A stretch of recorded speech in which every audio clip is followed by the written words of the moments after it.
आज हमारी खुशकिस्मती है कि हमारे साथ जुड़े हुए हैं पुष्पिंदर कुलशरस भाई, जो किसी तारीफ़ के मोहताज नहीं, बहुत जानी पहचानी हस्ती हैं पूरी दुनिया में, जो इस वक्त हिंदू ह्यूमन राइट्स के लिए बात करने पर जो फ्रंट लाइन पर मौजूद हैं, उनमें इनका नाम बहुत ही आगे है, बहुत ही नुमायां है। आपकी जो रिज्यूमे है उस पर एक नज़र डालें तो बहुत सारे आपके काम हैं, जर्नलिज्म से आपकी वाबस्तगी रही, और वो जो वाबस्तगी है वो उनकी बातों में झलकती है। और एक दर्द है, एक कर्ब है कि क्यों भारत, जो दुनिया की one of the oldest civilizations है, जो दुनिया की फाउंडेशन की जड़ है, उसके ख़िलाफ़ और उसके बासियों के ख़िलाफ़ दुनिया में क्यों अंडरस्टैंडिंग नहीं। चलिए, दुनिया तो ज़रा दूर की बात है, भारत के अंदर क्यों अंडरस्टैंडिंग नहीं। बहुत सारे बड़े मीडिया आउटलेट्स के साथ जुड़े रहे, मुस्लिम कल्चर में ही पले बड़े, और मुस्लिम कल्चर को उसी तरह समझते हैं जिस तरह मैं समझता हूँ इंडिया का मुस्लिम कल्चर भारत का मुस्लिम कल्चर है। और मैं बार बार अपने बारे में ये कहता हूँ कि I M Hindu born in Muslim faith, जिसका मतलब ये है कि मेरी जो हिंदू आइडेंटिटी है वही असल में आइडेंटिटी है, और जो मेरा फेथ क्लब है वो है इस्लाम।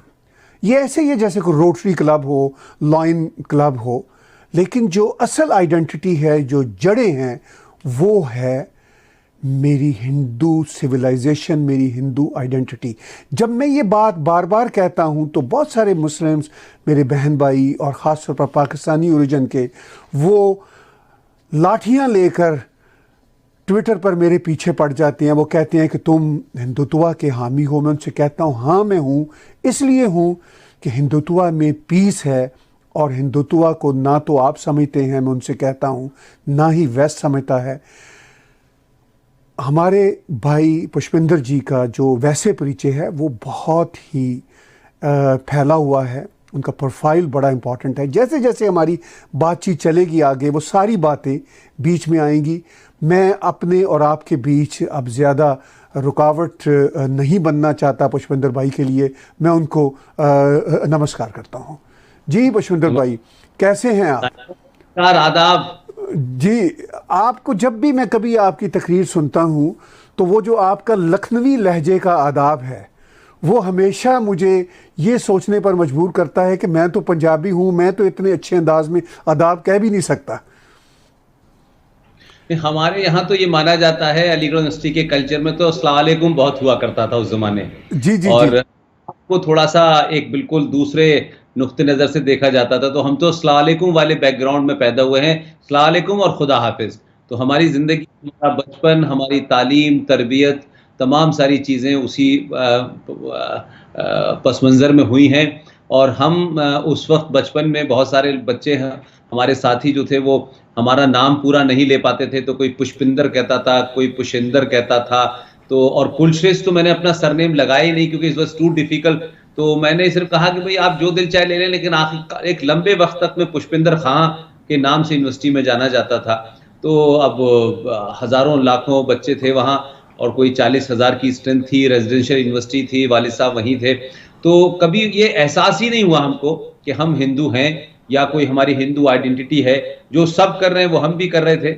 लेकिन ज़िंदगी में एक ऐसा हादसा हुआ कि उस दिन हमको लगा कि शायद हम आज हिंदू हैं। और उससे पहले शायद ना तो कभी हम मंदिर गए थे, ना हमने कभी कोई पूजा की थी, क्योंकि 40,000 के आसपास की स्ट्रेंथ थी कैंपस में, रेजिडेंशियल यूनिवर्सिटी थी। हम, हमारे वालिद साहब, हमारी बहनें, हम सब वहीं पैदा हुए, वहीं बढ़े।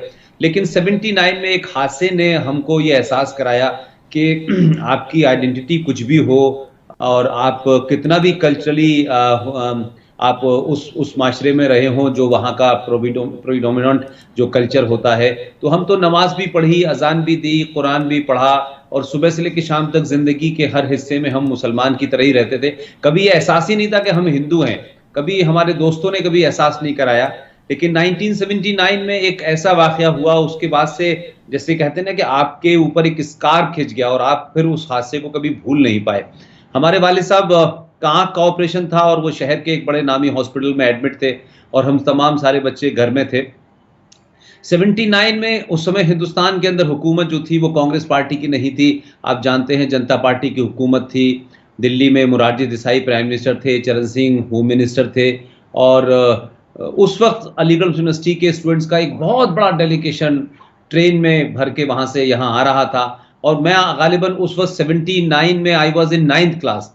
तो वो यहाँ आया और यहाँ कुछ वो ट्रेन, क्योंकि लड़कों की जो एक कैफियत होती है मेजॉरिटी में कि जब सारे लड़के होते हैं तो कोई लड़की हो या कोई ख़वातीन हो तो लोग थोड़ा ज़रा छेड़ने छाड़ने का वो कर रहे थे। किसी गांव की एक देहाती लेडी थी उसमें, क्योंकि उसमें ज़्यादातर लड़के स्टूडेंट्स वहीं बैठे हुए थे और पूरी ट्रेन पे उनका कब्जा था। वो लोकल पैसेंजर ट्रेन है, AGN के नाम से जानी जाती है, अलीगढ़ दिल्ली गाज़ियाबाद वो आती है और सुबह आती है, शाम में चली जाती है। तो वो शुरू हुई थी शुरू में, तो उसमें लड़के आए। तो गाजियाबाद के पास एक जगह है दादरी, वहाँ पे कुछ लड़कों ने किसी गांव की एक देहाती औरत के साथ कुछ छेड़खानी की, कुछ उल्टा सीधा कहा या कुछ हाथ वाथ कहीं लगा दिया। और उसमें हुआ ये कि ये बड़ी यहाँ जो पूरा गाजियाबाद से लेकर के जो पूरी कम्युनिटी है, ये बड़ी मार्शल कम्युनिटी है, गुजर कहते हैं उनको हमारे यहाँ, गुजर कम्युनिटी को। तो वो तमाम स्टेशन पर रोक टाक लिया, फिर वो मारपीट हो गई। तो हम यूनिवर्सिटी में थे तो हमारे पास ये खबर पहुंची शाम में, जब वहाँ की सायरन बजने लगा। तो सायरन का हमारे यहाँ मतलब ये लगाया जाता है कि जब बहुत सारे सायरन 10-20 इकट्ठे बजने लगे तो उसका मतलब होता है कि तमाम तलबा जो अपने हॉस्टल्स में रह रहे हैं, जो रेजिडेंस में वहाँ हैं, वो तमाम सारे लोग घरों को छोड़ करके यूनियन हॉल है वहाँ पहुंचे हैं। इसका मतलब है कि कोई यूनिवर्सिटी पे आफत आ गई है, कोई बहुत इमरजेंसी है। तो हम 9th क्लास के थे तो खेलते खालने वाले दिन भर हमारी जिंदगी वहाँ रहती थी, लेकिन हम भी वहाँ सब देखने के लिए चले गए। वहाँ पे जाके तकरीरें हुई और वहाँ तकरीरों में कहा गया कि भाई वहाँ RSS के लोगों ने ट्रेन को रोक लिया और फिर 50 स्टूडेंट्स की कत्ल कर दिया गया है। ये तमाम खबरें थी, एक अफरा तफरी का माहौल था। अली मोहम्मद साहब, खुसरो साहब वहाँ के वाइस चांसलर थे। तो उस पस मंजर में देखा कि धीरे धीरे वो एकदम बात फैलती चली गई और पता नहीं कितने मरे कितने नहीं मरे। और आखिर में ये हुआ कि कैंपस में जो 3-4 फैमिली रहती थी हिंदू की, उनके घरों में लोगों घुस गए। किसी के डॉक्टर D कुमार थे, उनकी जो मिसेस थी, उनकी साड़ी कपड़े सब ब्लाउज फाड़ दिए लोगों ने। हमारे घर में वही लोग घुसे जो हमारे साथ दिन भर उठने बैठने वाले लोग थे, जो हमारे बड़े भाइयों के क्लासमेट थे, जो हमारे साथ खेलते थे। तो एक अजीब सा फील हुआ और हम बार बार ये कहते रहे कि भाई शासिद भाई आप जानते हैं हमें, लेकिन उस वक्त जो जुनून सवार था उनके अंदर, लोगों ने घर को लूटा, तमाम सारी चीजें ले ली और हम सब लोग सहमे हुए। और पहली बार एक ऐसा इनकाउंटर हुआ जिंदगी में कि ये भी ऐसा हो सकता है, ये दंगा का क्या कैफियत होती है, मेजॉरिटी किस तरीके से डराती है। तो वो तमाम सारी चीजें हुई, लेकिन हमारे वालिद साहब जब ऑपरेशन के बाद लौटे तो उन्होंने ये हिदायत दी घर में कि जो भी कुछ हुआ है ये यही हुआ है, इसे किसी बाहर जिक्र नहीं करना है, ना इसका कहीं किसी से बोलना है। तो हम लोगों ने एक तरीके से, जैसे वो उर्दू में एक अल्फाज है कि जम कर लिया, हमने मान लिया कि ये कुछ हुआ था लेकिन हम भूल गए उसको। लेकिन वो क्योंकि मैं अपनी फैमिली में ज़रा ज़्यादा खेलने खालने में रहा और वहाँ की सोशल लाइफ में बहुत इन्वॉल्व रहा, तो बड़े होते होते तक वो तमाम सारे चेहरे हमारे साथ ढाबों पे मिला करते थे जिन्होंने हमारे घर में आए। और वालिद साहब के 2-3 जानने वाले थे, बिलग्रामी साहब वगैरह, उनको मारा। और एक साहब ने मुझे वो जुमला बोला, वो मुझे आज तक याद रहता है ताहिर भाई। उन्होंने कहा कि जब उन बुजुर्ग साहब को मारा, उनका चश्मा भी गिर गया बेचारे, वो मेरे वालिद साहब के दोस्त थे। उन्होंने कहा कि इस पंडित के घर में कुछ नहीं होना चाहिए, तो भी लोगों ने उनकी बात नहीं सुनी और उनको जब मारा तो किसी ने कहा कि तो तुम जैसे मुसलमानों की वजह से आज जो है हिंदुस्तान में मुसलमानों की हालत है। तो उसके बाद से एक, जैसे कहते हैं ना, कॉर्ड टूट गया हम लोगों का। और फिर कोई हम लोग उसके बाद 85 तक यूनिवर्सिटी में रहे, लेकिन आज तक उस पूरे वाक़े को कभी किसी हमने गुफ्तगू में नहीं देखा और कहीं हमने इसको नहीं देखा कि यूनिवर्सिटी में इतना बड़ा हादसा हुआ। एक प्रोफेसर जौहरी साहब थे, उनका भतीजा था, उसकी लाश हमारे घर के पास पड़ी रही अलीगढ़ यूनिवर्सिटी के अंदर। वाइस चांसलर की बगैर परमिशन के पुलिस नहीं आ सकती थी, 3 दिन तक पुलिस नहीं आई। तो वो जो एक तरीके से जैसे कहते हैं ना कि आप अंदर तक सिहर गए हों कि ऐसा भी हो सकता है कि जिनके साथ आप उठते हैं बैठते हैं वो आपके साथ में ऐसा भी कर सकते हैं। तो वो उसके बाद से वो मेरे दिल में रहा। और हमारी तमाम सारी बहनें वहाँ से PhD की रिसर्च की, सब टॉपर थे, वो किसी किसी ने भी यूनिवर्सिटी में जॉब लेने के लिए कोई कोशिश नहीं की कि हमें यूनिवर्सिटी में जॉब करना है। और वालिद साहब की सर्विस करीब 85 के बाद फिर ख़त्म हो गई, फिर हम लोग चले गए। तो उसके बाद मैं ही एक अपनी फैमिली में था जो नॉन गवर्नमेंट जॉब में, बाकी मेरी फैमिली में ज़्यादातर मेरी बहनें लेक्चरर और डॉक्टर या प्रोफेसर रहीं, भाई सारे मेरे इंजीनियर रहे। तो मैं सहाफ़त में आ गया। तो वो धीरे धीरे फिर मैंने सहाफ़त में भी देखा कि यहाँ पे भी एक ख़ास किस्म का कल्चर है कि यहाँ आप अगर कोई बात मुसलमान के सिलसिले से कहते हैं तो आपको टैग कर दिया जाएगा, you are conservative, you are anti Muslim. तो ये बात मुझे उतरती नहीं थी जब कोई कहता था कि I am anti Muslim, I am anti Islam. मैं कहता था मेरी पूरी जिंदगी तो उसी के बीच में गुजरी है, अब अगर यहाँ ये टैग किया जाता। तो उस जमाने आप सोचिए कि मैं जब दिल्ली की सड़कों पर घूमता था ताहिर भाई, तो मेरे मुंह से हमेशा निकलता था अस्सलाम वालेकुम, खुदा हाफिज। तो लेकिन जब मैं दिल्ली आया तो मुझे यहाँ लगा कि यहाँ दूसरा कल्चर है, यहाँ लोग बड़े उस अंदाज में देखते हैं कि मैं मुसलमान हूँ। तो कुल मिलाकर के ये होता था कि शाम के 7 बजे मैं दिल्ली के फुटपाथ पे अक्सर घूमता था और सड़क पे अपने दोनों हाथ जोड़ के नमस्ते करने की प्रैक्टिस करता था कि कैसे नमस्ते कर सकते हैं।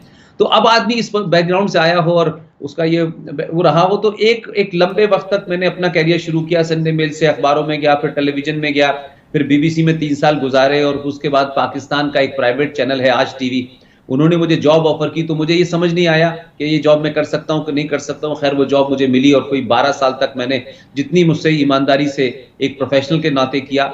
लेकिन उसके बाद जब मैंने वो जॉब छोड़ा तो प्रेस क्लब में भी मैं कोई 4 साल तक यहाँ का सीईओ प्रेस क्लब का रहा। उस पॉलिटिक्स में मैंने एक अजीब बात देखी कि लोगों ने मुझे कहा कि जब मैं चुनाव 4 बार जीता तो कुछ लोगों ने मुझे आईएसआई का एजेंट बताना शुरू किया, और जब मैं चुनाव 4 बार जीतने के बाद 5वीं बार वहां से हार के बाहर आ गया तो कुछ लोगों ने अब कहा कि साहब ये आरएसएस का एजेंट है। तो मैं सोचने लगा कि कितना जो हमारी सहाफत है वो कितनी सुपरफिशियल है कि वही लोग जो दिन रात बहुत बड़ी बड़ी बातें करते हैं, आर्टिकल लिखते हैं, चाहे वो इंडियन एक्सप्रेस में हो, चाहे उसकी डिप्टी एडिटर हो, बीबीसी, वो तमाम सारे लोगों के चेहरों से मैंने नकाब उतरते हुए देखा। तब मुझे लगा कि बड़ा फेक किस्म का ये मीडियम है और इसमें जो लोग अपना दावा करते हैं कि हम बहुत लिबरल हैं, उनको जब पास से मैंने देखा, मैंने कहा ये तो बहुत ही खतरनाक लोग हैं भाई।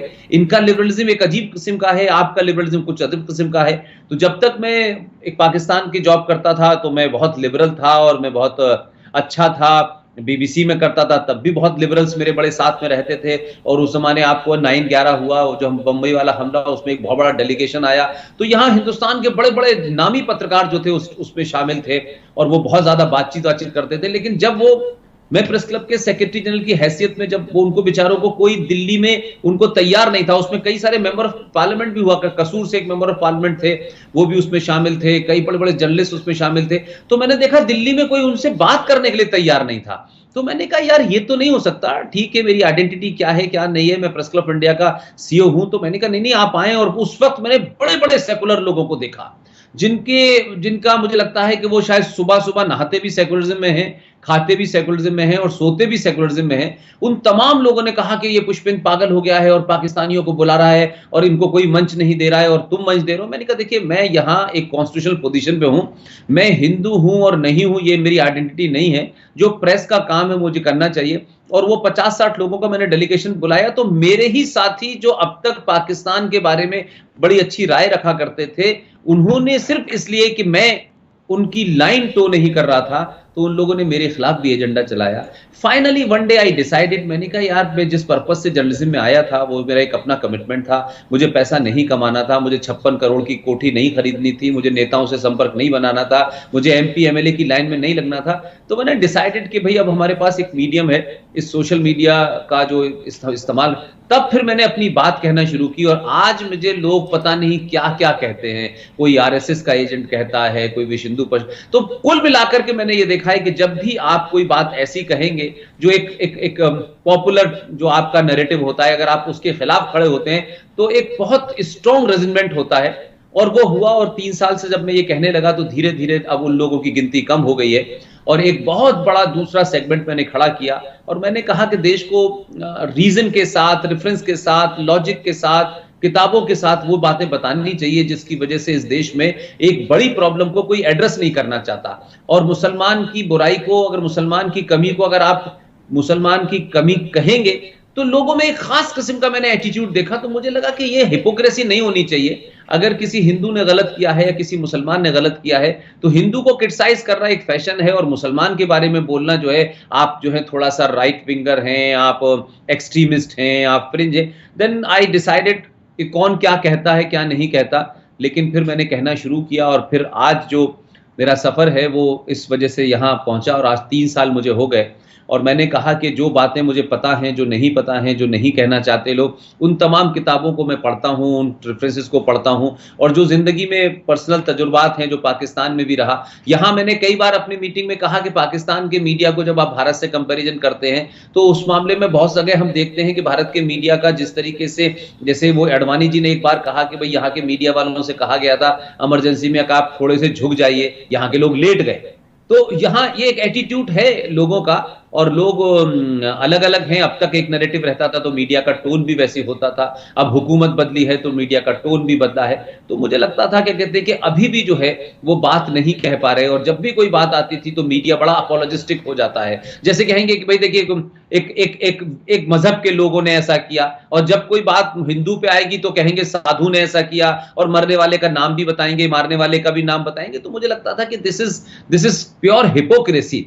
और अगर आपको मीडिया में रहना है तो फिर आप मीडिया की तरह बात करें, और अगर आपको यही सब करना है तो better to resign and then join. फिर उसके बाद पब्लिक में जाके कहिए, फिर आप अपनी एक राय रखिए। तो मुझे थोड़ा सा शुरू में दबाव बहुत था मेरे ऊपर, तो फिर मैंने डिसाइड किया ताहिर भाई, और मैं आज जो है वही सब बातें कह रहा हूं। और मैं देखता हूं कि बहुत लोग, बड़े बड़े लोग, बड़े बड़े रिटायर जो लोग डीजीजी हैं या लेफ्टिनेंट कर्नल हैं या प्रोफेसर हैं, वो कहते हैं कि जो बात हम नहीं कह पाए पूरी जिंदगी वो आप कह रहे हैं। तो मैंने कहा ऐसी जिंदगी का क्या फायदा कि आप पूरी जिंदगी झूठी बोलते रहे और आपको लगा, क्या कहते हैं कि अब जिंदगी के आखिरी मोड़ पे सच बोले। मैंने कहा आप तय करते, अपनी जवानी दांव पे लगाते और फिर लोगों को बताते। अब आप कहेंगे भी तो लोग कहेंगे पूरी जिंदगी आपने तो गलत काम किया, अब आप आपके आके, यानी प्याज खा के मुसलमान बनने का कोई मतलब नहीं है।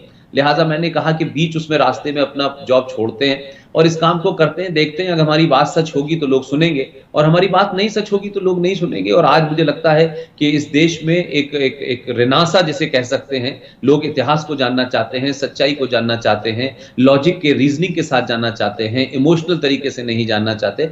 यही शायद वजह है कि मैं आज आपसे बात कर पा रहा हूं, और दुनिया भर में लोग मुझे बुलाते भी हैं, कभी यूएस में लाइव करते हैं, कभी आरएसएस की ऑर्गेनाइजेशंस करती हैं, कभी हिंदू जागरण मंच करते हैं, कभी एबीवीपी वाले बुलाते हैं। तो कुल मिला के बात यह है कि लोगों को शायद पहली बार ये लग रहा है कि हुकूमत से दूर रह करके भी आप बहुत कुछ कर सकते हैं।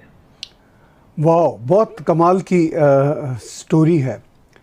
यानी एक इंडिपेंडेंट थिंकर्स की, एक इंडिपेंडेंट जर्नलिस्ट की ये कहानी है। मगर पुष्पेंद्र भाई, इसको जिस तरह की स्पिरिट के साथ आपका जर्नी है, उस स्पिरिट को बड़े बड़े लोग भी समझ नहीं पाते। वो जो एक हॉलोनेस है और जो एक शैलोनेस है सो कॉल्ड इंटेलेक्चुअल्स में भी, वो बहुत दुख पहुंचाने वाली होती है।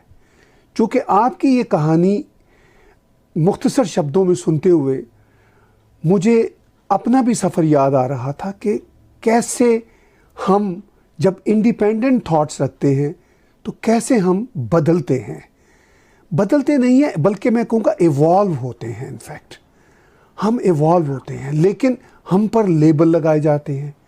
कुछ लेबल तो मुझे बहुत अच्छे लगते हैं। वो हमारे बुल्ले शाह ने पंजाबी में कहा था, तेनू काफर काफर आख दे, तू आहो आहो आख। तो मुझे कोई कहता है कि तुम काफर हो, मैं कहता हूँ हाँ मैं हूँ, अल्हम्दुलिल्लाह मैं हूँ। इसलिए कि लफ्ज़ काफर जो है वो इट्सेल्फ मुझे सख्त नापसंद है, हेटरेड की बेस पे है, डेरोगेटरी है। काफिर तो वो लोग हैं जो स्टेट ऑफ डिनाइल में रहते हैं। आप और मैं तो अल्हम्दुलिल्लाह मोमिन हैं, क्योंकि हम रियलिटीज़ को समझते हैं। ये जो मोमिन पने का एहसास है, ये आपको अपने इस पूरे जर्नी में हुआ। चूँकि आपने लेफ़्ट राइट सब कुछ देखा। मेरे नज़दीक तो लेफ़्ट राइट रहा ही नहीं। मैं तो रैशनैलिटी और इर्रैशनैलिटी पर बिलीव करता हूँ। लेकिन इस सारे खेल में, इस सारे जर्नी में पुष्पेंद्र भाई, आपको महसूस होता है कि जो आपकी तरफ के भी बहुत सारे लोग हैं, यानी मेरी तरफ के भी वही लोग हैं इनफैक्ट, वो भी इस जर्नी को ठीक तरह से समझ पाते हैं? देखिए, मुझे क्या लगता है ताहिर भाई, एक दिक्कत ये है कि हम लोग उस दौर में आए हैं जब ये समझ लीजिए कि एक करीब करीब 5 या 6-7 पीढ़ी जो हैं एक ख़ास नैरेटिव में, एक ख़ास स्टाइल में, एक ख़ास एजुकेशन सिस्टम में, एक ख़ास हिस्ट्री के अंदर वो पले बड़े, और वो नस्ल दर नस्ल कोई 8-10 जो जनरेशन निकली होंगी, उन्होंने वो पढ़ा है और अब वो उनको कहते हैं कि धीरे-धीरे अब वो उनके नसों में चला गया है। लिहाज़ा हम उस दौर में कोई ये बात कहेंगे, ये बिल्कुल ऐसे ही है कि 100 साल तक कोई आपको बताए कि सूरज जो है पश्चिम से निकलता है, वेस्ट से निकलता है, और यकारक आप आएँ और कहें नहीं, नहीं ये गलत है भई, सूरज जो है वो पूरब से निकलता है, तो आपको एक लंबा वक़्त तो लोगों के ज़हन में जो बना हुआ है, पहले उसको मिटाने में लगेगा, फिर अपनी क्रेडिबिलिटी को भी बचाने में लगेगा, फिर आपके ऊपर वो जो वेस्टेड इंटरेस्ट फोर्सेस हैं, वो किस-किस तरीके से आप पे हमला करेंगे, आपके ऊपर फिज़िकल भी हमला करेंगे, आपके ऊपर आइडियोलॉजिकल भी हमला करेंगे, आपको साइडलाइन भी करेंगे, आपको इकोनॉमिकली भी। तो मुझे लगता है कि लेकिन ये कहीं न कहीं से तो शुरुआत होनी थी। लेकिन पूरी दुनिया में जो बदलाव है, वो भारत में भी लोगों को देखने को मिल रहा है, और लेकिन हाँ, ये ज़रूर बात है कि एक ऐसा मौका हुआ कि 70 साल के बाद भारत में एक पॉलिटिकल डिस्पेंसेशन आया, उसका नैरेटिव अलग है। पहले तो अटल जी के ज़माने भी सरकार बदली थी, एक दूसरी आइडियोलॉजी की आई थी, लेकिन कुल मिलाकर के अटल जी की सरकार भी जो थी वो मिली-जुली वो उन्हीं 20-25 पार्टियों की थी, और उस दबाव में कोई एक ख़ास नैरेटिव नहीं था। आज भी जब इस सरकार आई है, 2/3 मेजॉरिटी से आई है, तो देखिए पहले रिजेक्ट किया लोगों ने। यानी आप देखें कि पहले कहा ये पढ़ा-लिखा आदमी नहीं है, ये बहुत कोई ज़्यादा क्या पॉलिटिक्स में जानता है, वर्ल्ड पॉलिटिक्स में क्या करेगा, इस तरीके के नैरेटिव क्रिएट कर रहे हैं उसके बारे में। फिर उसको बताया गया कि साहब ये तो मुस्लिम्स का भी बहुत बड़ा किलर है। तो मुझे लगा कि धीरे-धीरे वो फोर्सेस जो एक लंबे वक़्त से इस हुकूमत का या सत्ता का स्वाद या सत्ता का टेस्ट ले रहे थे, पावर में थे, एन्जॉय कर रहे थे, उनको लगने लगा कि अगर ये पूरा टूटेगा तो जो हमने इतने सालों में सब कुछ महल बनाया है, चाहे वो अपनी आइडियोलॉजी का बनाया हो, अपने रुतबे का बनाया हो, अपने पैसे का बनाया हो, और किताबें लिख, वो कहीं टूट ना जाए। तो ये सारी फोर्सेस विदाउट इसमें आप ये भी नहीं कह सकते कि सिर्फ मुसलमान, इसमें लेफ्टिस्ट भी शामिल हो गए उसमें, जिसको ये वो एक इंटरेस्ट था, वो एक जिसे कह सकते हैं वो पूरी आइडियोलॉजी इंटरेस्ट बेस्ड थी, और उसमें सारे लोग इकट्ठे हुए, और उसके बाद में लोगों ने वही सब शुरू किया। तो कहा 2014 में आ गया है, ये तो एंटी इनकम्बेंसी की वजह से आ गया है। तब भी बहुत सारे लोगों का हमने ये हिपोक्रेसी देखी कि भाई आप अखबार के एडिटर हैं, कौन जीतेगा कौन नहीं जीतेगा ये लोकतंत्र के अंदर वोट बताएगा, लेकिन ये कैसे अखबार के एडिटरों ने यहाँ मुहिम चलाई कि साहब अगर नरेंद्र मोदी चुनाव जीत गए तो हम जो है देश छोड़ के चले जाएंगे। तो ये तब मुझे लगा कि ये तो एक अजीब किस्म का मामला है। भाई इलेक्शन में जो खड़ा होगा वो जीतेगा, उसकी आइडियोलॉजी आपको पसंद आए न पसंद आए, दैट्स अ डिफरेंट इशू। जब लोगों ने डिसाइड कर दिया तो आप एक एडिटर होकर के, क्योंकि आपके पास एक अखबार है या आपके पास एक टेलीविजन है, तो ये आप अपनी ख्वाहिश को खबर क्यों बना रहे हैं?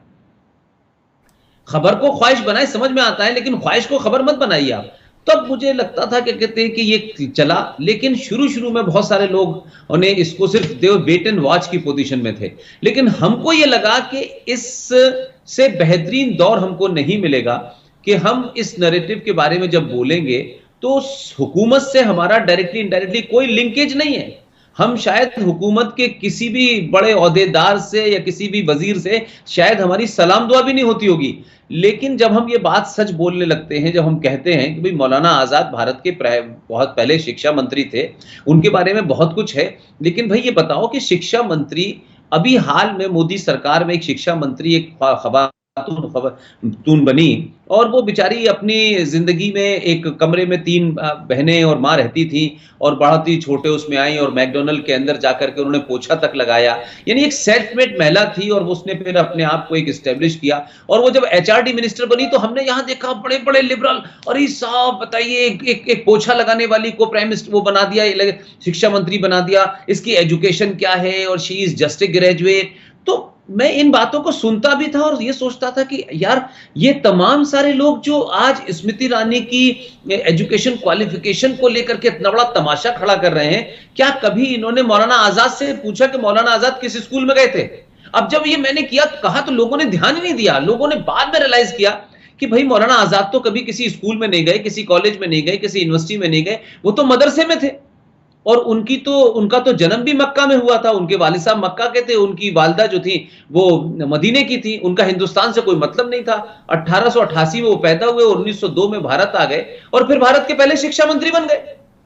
तब किसी ने नहीं पूछा था कि डिग्री उनकी क्या है, क्योंकि बहुत सारी चीजें ऐसे ही चल रही हैं। मैंने कहा 5-5 जिस देश के अंदर एजुकेशन मिनिस्टर मुसलमान बने हो और मुसलमान ये कहता हो हम शिक्षा में पिछड़े हैं, तो इन बातों को कहने से लोगों को शुरू में लगता था कि नहीं Pushpendra you are not doing good यार, तुम जानते नहीं हो, लोग बड़े पागल हैं, ये करते। तो मुझे लगा कि यार मरना वरना तो एक ही दिन है, हम तो बचपन से एक ही बार सुनते आए हैं कि एक ही बार जाना होता है और अल्लाह की मर्जी के बगैर दुनिया में कोई नहीं जा सकता। अब उसे आप अल्लाह कहें, ईश्वर कहें, कोई भी कहें, अगर उसकी मर्जी होगी तो वो उठा लेगा और उसकी मर्जी नहीं होगी तो आज अडवाणी जी भी मौजूद हैं और मुरारजी देसाई भी 100 साल के बाद गए, तो किसी के चाहने से कोई जाता पाता नहीं है।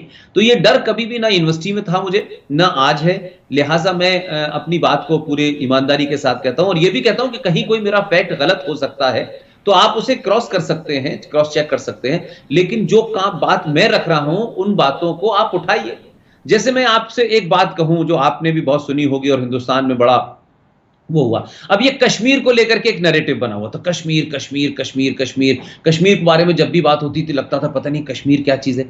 लेकिन ताज्जुब देखिए कि पिछले 70 सालों में भारत के आईन में, कॉन्स्टिट्यूशन के अंदर एक प्रेसिडेंशियल ऑर्डर को छुपा के रखा गया, कभी उसके ऊपर चर्चा ही नहीं हुई। अक्रॉस द पार्टी किसी ने चर्चा नहीं की ये कैसे आया, क्यों आया। और उसको कश्मीर के संविधान में जब ऐड किया गया तो उन्होंने उसमें ये कहा कि हम इसे 1954 जब ये पास हुआ तब से न लेकर के हम 44 से लेंगे। अब उस पूरी हिस्ट्री को मैंने पढ़ा और उसको जब मैंने सामने रखा तो लोगों ने कहा ये तो हमें पूरे देश में लोगों ने मुझसे कहा, और मैंने कहा कि लोगों को, अवाम को अगर आप अलर्ट कर दें, उनको अवेयर कर दें, तो सरकारें आज नहीं कहीं डेमोक्रेसी के अंदर अल्टीमेट वोट दे की ताकत होती है।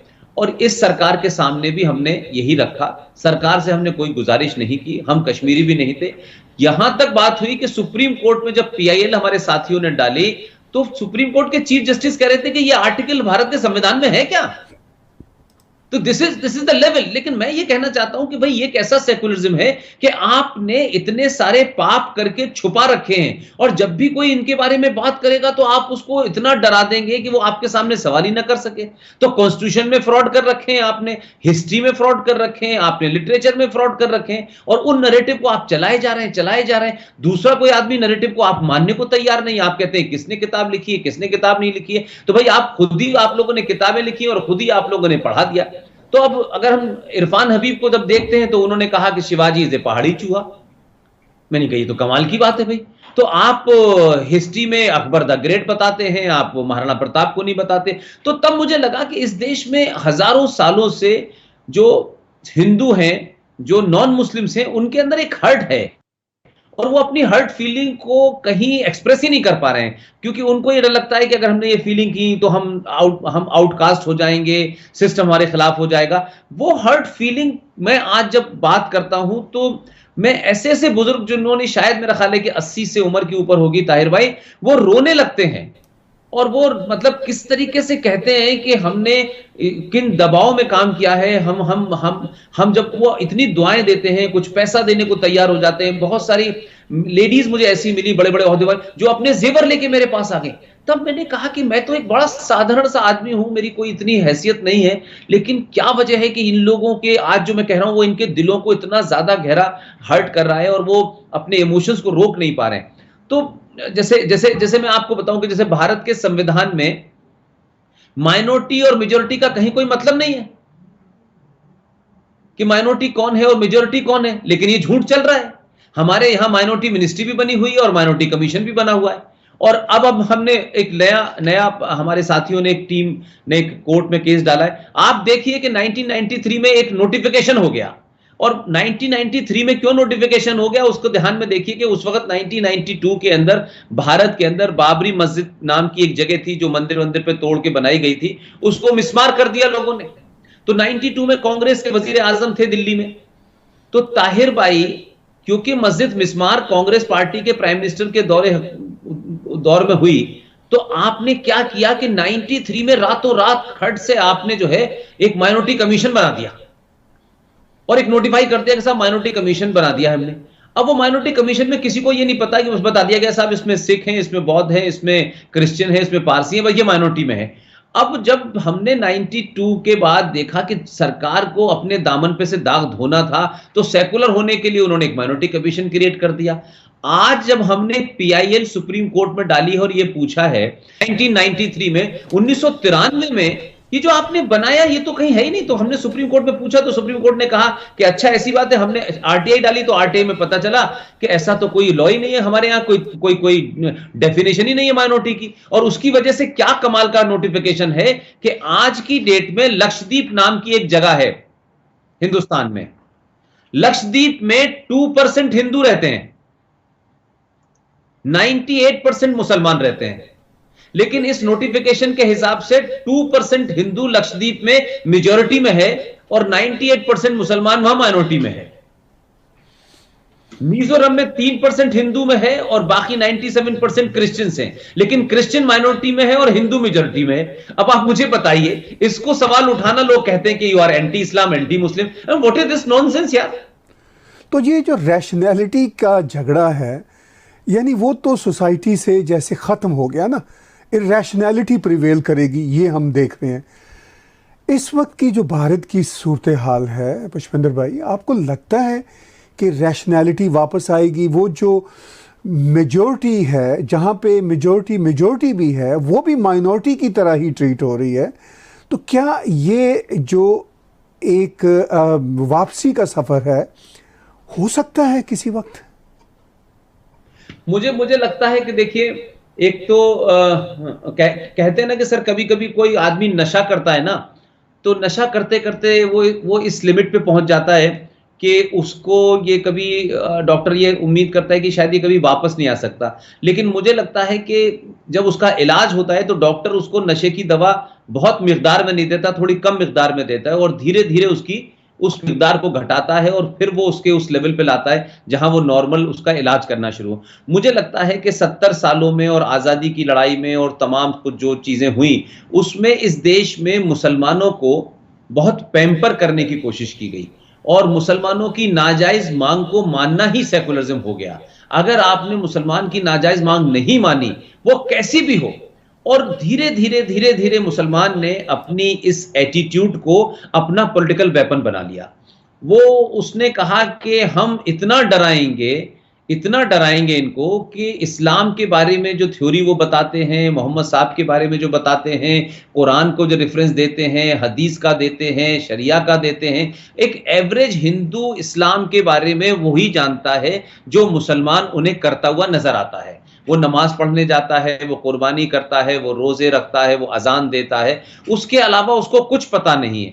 लिहाजा आज पहली बार ये हो रहा है पिछले 6 साल में कि जिस मुसलमान को ये आदत पड़ चुकी थी कि हम जो भी करेंगे वो जस्टिफाई है, हम यहाँ के कॉन्स्टिट्यूशन से ऊपर हैं, हम वंदे मातरम नहीं गाएंगे, संविधान में बाद में मानेंगे, पहले हम जो हमारी किताब है उसको मानेंगे।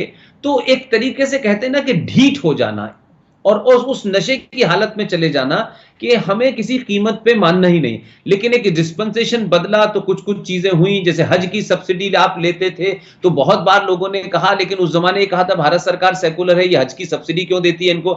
लेकिन जब उसका दूसरा नैरेटिव लोगों ने निकालना शुरू किया, हम जैसे पागलों ने, कि भाई कुरान मजीद में लिखा है, इस्लाम में लिखा है कि हज तभी वाजिब है जब आप अपने पैसे से जो ईमानदारी से कमाई हो उसी से करें। ये आपको काफिर के पैसे से हज करने का कैसे आप मानते हैं? तो अब इस पे बहुत सारे मुसलमान डिफेंसिव होने लगे, उनको लगने लगा। लेकिन धीरे धीरे वो ये समझने लगे कि अगर हिंदू हमारे ऊपर कुरान का हवाला दे करके, हदीस का हवाला दे करके, सऊदी का हवाला दे करके बात करेगा तो फिर हम बड़े डिफेंसिव होंगे।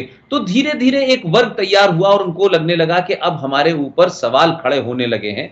लिहाजा ये जो सवाल खड़े होना ही है, इसमें मुसलमानों में एक बड़ा, जो मैं समझता हूं कि उनके अंदर भी एक मंथन चल रहा होगा, क्योंकि लेकिन अभी भी बहुत बड़ी ताकतें बहुत डीप रूटेड हैं जिन्हें लगता है कि वो ओवरथ्रो कर देंगे सरकार को, और जब भी ओवरथ्रो कर देगी तो हमारी पावर बनेगी। लेकिन इसमें जो सबसे बड़ा मैं चेंज मानता हूं, जिसको मैं पॉजिटिव देखता हूं, कि इस हुकूमत ने एक नाजायज तरीके से भारत कि रिपब्लिक धरती, डेमोक्रेटिक धरती के ऊपर एक मुस्लिम मेजॉरिटी स्टेट को आपने पूरे तौर पे इस्लामिक स्टेट बना दिया, जिसे आप जम्मू कश्मीर कहते हैं। तो ये 370 गलत तरीके से था, वहां का संविधान भी अलग था। तो उसको जब हटाया तो पहली बार हिंदुस्तान के मुसलमानों को ये लगा कि इस देश में जो हमने एक इनविजिबल सत्ता एक लंबे समय से जो बनाई हुई थी, अब वो टूटती नजर आ रही है और हम उसको लॉजिकली रीजन के साथ हम उसको बचा नहीं पाएंगे। हमने जो डराया था तो डर वाली बात तो खत्म हो गई है, लेकिन अब हम कोर्ट ऑफ लॉ में नहीं बचा पाएंगे, हम पब्लिकली फेस नहीं बचा पाएंगे। और हम इस बात का कैसे जवाब देंगे कि हिंदुस्तान में एक मेजॉरिटी मुस्लिम स्टेट थी, वहां का कॉन्स्टिट्यूशन भी आपने अलग कर दिया था, वहां की नागरिकता यानी वहां की शहरियत लेने के लिए भी पूरे हिंदुस्तान के लोगों को परमिशन नहीं थी, और उसी में वहां हिंदुस्तान का आदमी नहीं रह सकता था, लेकिन रोहिंग्या मुसलमान वहां 98,000 जाके बस सकता था। और उसी के अंदर 5 लाख कश्मीरी हिंदू पंडितों को मस्जिदों का, इस्लाम का, कुरान का, अजान का सहारा लेकर के आपने सिर्फ इसलिए कि उनकी जो पूजा पद्धति थी, जो उनका फेथ था, आपने मार के निकाल दिया और इस पे लोगों का रिएक्शन नहीं हुआ। और जिस वक्त ये सानेहा हुआ है उस दौरान कश्मीर का ही आदमी भारत का वजीर दाखिला था। तो आप सोचिए कि ये घटना ने उस वक्त मुसलमानों को पूरे देश में मैसेज दिया कि आप कुछ भी कर लें, इस देश की हुकूमत और इस देश का समाज आपसे डरा हो। उस पर वो रद्द अमल नहीं हुआ। जिस 5 लाख लोग इस भारत में सड़कों पे घूम रहे हैं 30 साल से, अपने उनका कोई कसूर ही नहीं है। तब मुझे लगा कि देखिए, अखलाक नाम के किसी एक आदमी की हत्या की, जाने में की, अनजाने में की, जानबूझ के की, मुसलमान होने की वजह से की कि उसके पास गए, एक आदमी की हत्या हुई ताहिर भाई, और हिंदू समाज के लोग ताकत से खड़े हो गए कि यह गलत हुआ है, यह नहीं होना चाहिए था।